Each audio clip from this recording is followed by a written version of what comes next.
One, two, three. Assalamualaikum warahmatullahi wabarakatuh. Perkenalkan, nama saya Rizky Aulia Rahmi.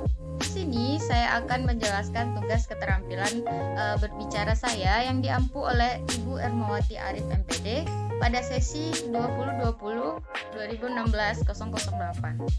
Baiklah, langsung saja masuk ke topik kita pada hari ini, yaitu keterampilan berbicara dalam bentuk bertelepon.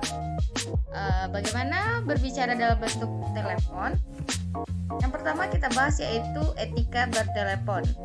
Etika bertelepon adalah tata krama, sopan santun, tata pergaulan dalam bertelepon, menerima melakukan kontak telepon yang meliputi berbicara dengan jelas, tegas, terkesan ramah, hangat, dan bersahabat. Bertelepon adalah sebuah bentuk kegiatan atau aktivitas komunikasi yang dilakukan antar individu melalui media elektronik bernama telepon.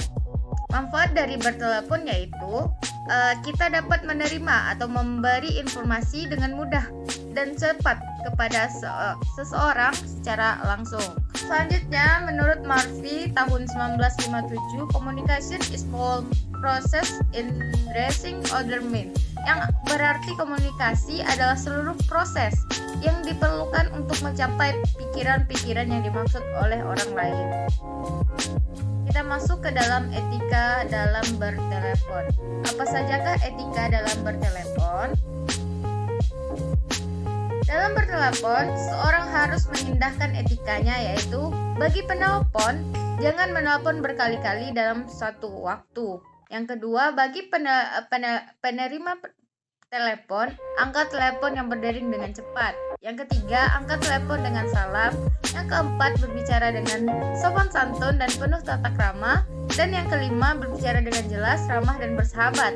Selanjutnya, berbicara penuh antusias, fokus pada lawan bicara. Selanjutnya, berikan respon yang cepat dan tidak menyinggung lawan bicara. Berbicara dengan nada dan intonasi yang tidak keras, dan akhiri telepon dengan salam. Selanjutnya, bahasa dalam bertelepon.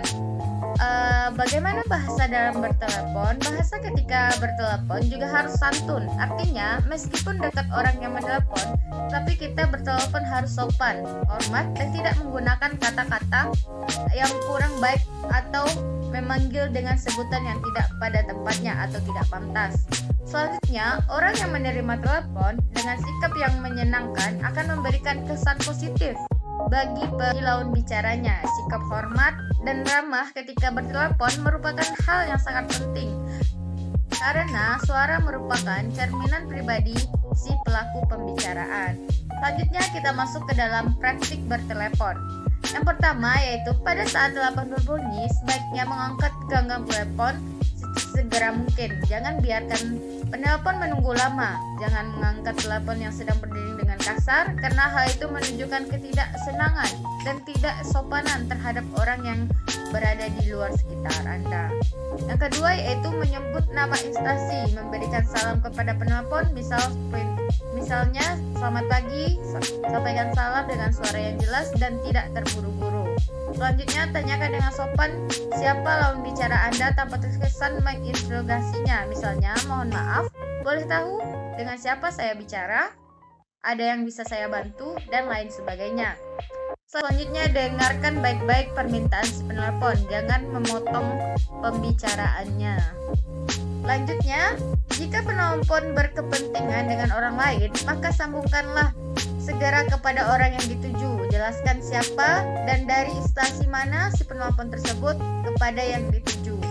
Apabila orang yang dituju tidak ada di tempat, maka penelpon harus bisa menerima pesan yang ingin disampaikan penelpon.